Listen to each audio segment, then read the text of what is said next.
చిగురించబోతుంది. గొప్ప దినాలు నువ్వు చూడబోతున్నావు. నీ యేసుకు సమస్తము సాధ్యమే. గుడ్ మార్నింగ్ దేవుని ప్రియ కుమారుడా, గుడ్ మార్నింగ్ దేవుని ప్రియ కుమార్తె, special good morning to you. Yesu ప్రభు ఇంట్లో ఉండి మాట్లాడుతున్నప్పుడు శిష్యులతో, వెలుపల పేతురుతో కొందరు వచ్చి పన్ను గురించి మాట్లాడతారు.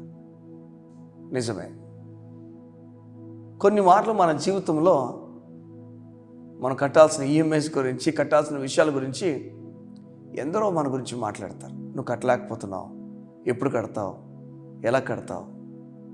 కానీ పేతురుకున్న మంచి లక్షణం, నా పరిస్థితి ఏంటి, ఈ ఈఎంఐ ఎలా కడతాను, ఈ పన్ను ఎలా కడతాను, నా దగ్గర డబ్బులు ఏం లేవు కదా అని అక్కడి నుంచి ఎవరి దగ్గరకో ఎవరో ఇంటికి వెళ్ళిపోలే. ఎవరెవరినో కలలేదు, ఎవరెవరినో అడగలేదు, చుట్టూ ఊరంతా తిరిగి రాలేదు. స్ట్రైట్ ఫార్వర్డ్ యేసు దగ్గరికి వెళ్ళిపోయాడు. యేసు దగ్గర నిలబడ్డాడు. అప్పుడు పేతురు ఇంకా అడక్క మునిపే యేసు అంటున్నాడు, పేతురు, వెలుపల నేను కలడానికి కొందరు వచ్చారు కదా, పన్ను గురించి అడిగారు కదా, నువ్వు వెళ్ళు, గ్యాలం వేయి. మొదటి చేప ఏదైతే పట్టబోతున్నావో ఆ చేప నోటిలో ఒక కాయిన్ ఉండబోతుంది. ఆ కాసు నీ పన్ను, నా పన్ను, వెళ్ళి కట్టే. వావ్! మీకు మాట చెప్పనా, ఈరోజు మీరు మనీ గురించి కంగారు పడుతున్న మీతో దేవుడు మాట్లాడుతున్నాడు. ఒకవేళ డబ్బు గురించి ఫైనాన్షియల్గా మీరు ఇబ్బంది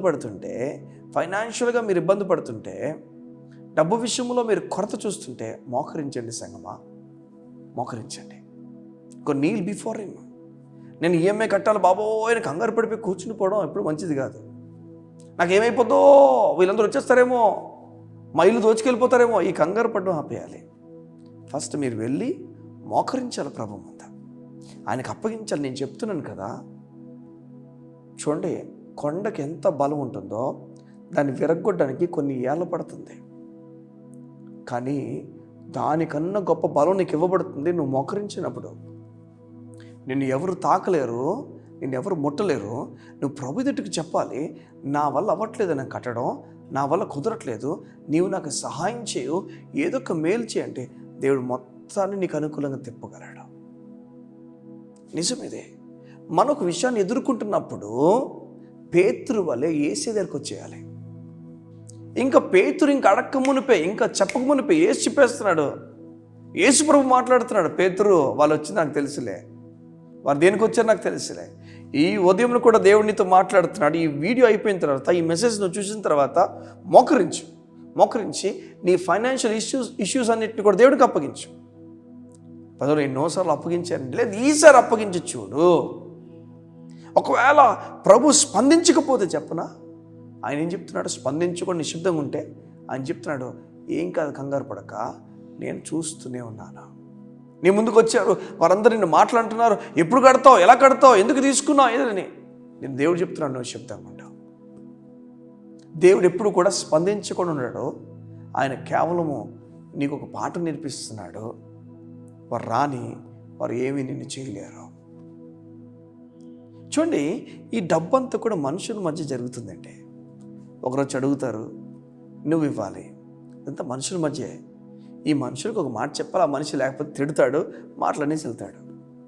మనకి ఈ జ్ఞానం ఉండాలి, మనుషుల మధ్య జరుగుతుంది, కంగారు పడాల్సిన పని లేదు. పరుగు పోతుందేమో, తక్కువైపోతానేమో, లేదు, ప్రభువు నీకు ఆ కృపనిస్తున్నాడు, వాటిలోంచి నేను బయటకు తీసుకొస్తున్నాడు. ఈరోజు ఈ జ్ఞానము నువ్వు కలిగి ఉండాలని దేవుడు కోరుతున్నాడు. నీకు కృపను ఇవ్వబోతున్నాడు. ఎలా అయితే పేతురు కొత్త సలహా ఇచ్చి ముందు తీసుకెళ్ళాడో, అలాగనే నీకు కొత్త సలహా ఇవ్వబోతున్నాడు దేవుడు. ప్రాబ్లం ఒక బిజినెస్ సలహా ఇస్తాడేమో, ప్రాబ్లం ఇంకొక సలహా ఇస్తాడేమో.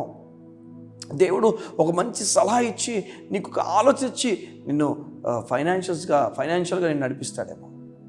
ఎలాగైనా దేవుడు చేయగలడు. గుర్తుపెట్టుకోండి, బలహీనంగా నిన్ను బలపరచడం దేవుడు ఇష్టపడుతున్నాడు.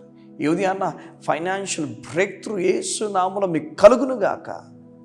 ఆమె దేవుడు గొప్ప కార్యాలు చేయబోతున్నాడు. మీ అకౌంట్లో ఊహించని విషయాలు దేవుడు ఇవ్వబోతున్నాడు. ఎప్పుడు కూడా మీ అకౌంట్ మైనస్లోకి వెళ్ళిపోయిందేమో, ప్రభు దాన్ని పెంచబోతున్నాడు, ఆశీర్వాదంగా మిమ్మల్ని చేయబోతున్నాడు. మొదట మీ కుటుంబం సమృద్ధిలోకి వెళ్ళి ఆ తర్వాత సంఘమును క్షేమం కొరకు మిమ్మల్ని దేవుడు నిలబెట్టబోతున్నాడు. గుర్తుపెట్టుకోండి, ప్రభు మిమ్మల్ని ఆశీర్వదించిన గాక. ఫైనాన్షియల్ బ్రేక్ త్రూ యేసు నామములో ఇప్పుడే మీరు చూచుతారు గాక. ఆమేన్. కళ్ళు మూసుకుందాం, ప్రార్థన చేసుకుందాం. మా ప్రియ పరలోకపు తండ్రి, నీకు వందనాలు. నీ బిడ్డలు ఫైనాన్షియల్గా ఏ విషయాలు ఇబ్బంది పడుతున్నారు? వారి ఇంటి విషయంలో ఇబ్బంది పడుతున్నారేమో, వారు వ్యాపార విషయంలో ఇబ్బంది పడుతున్నారేమో, వారు స్కూల్ ఫీజెస్ విషయంలో ఇబ్బంది పడుతున్నారేమో, లేదా వారి జీవితంలో ఏ విషయాల కొరకు వారు లోన్ తీసుకున్నా నాకు తెలియదు, ఏ విషయాల కొరకు వారు ఈఎంఐస్ కడుతున్నా నాకు తెలియదు. కానీ వాటన్నిటి మధ్యలో కూడా నీ ప్రశాంతత నేను ప్రకటించుచున్నాను, నీ నెమ్మది ప్రకటించుచున్నాను. వారు బహుధైర్యంగా నీ కొరకు నిలబడతారు గాక. భయము వారి జీవితంలో ఉండడానికి వీళ్ళే చేస్తున్నాము. ధైర్యం వారి హృదయంతరంగంలోకి పుట్టిన గాక. నీ బలమైన నీ కృపతో వారు నడిపించమని అడుగుతూ యేసు నామమున ప్రార్థించుచున్నాము తండ్రి. ఆమేన్, ఆమేన్. ధైర్యంగా వెళ్ళండి. ఫైనాన్షియల్గా దేవుడు ఒక బ్రేక్ త్రూ మీ జీవితంలో చేయబోతున్నాడు. In the name of Jesus receive break through. ఫైనాన్షియల్గా ఏదో ఒక సంగతి జరగబోతుంది. ప్రమోషన్ నీకు రాబోతుంది. నీ అకౌంట్లో దేవుడు నీకు తెలియని డబ్బు నీకు ఇవ్వబోతున్నాడు. నువ్వు ఆశ్చర్యపోతావు, ఏదో ఒక సంగతి దేవుడు చేస్తాడు. నువ్వు ఫైనాన్షియల్గా బ్రేక్ త్రూ చూడబోతున్నావు యేసు నామమున. Amen, amen. God bless you. See you tomorrow.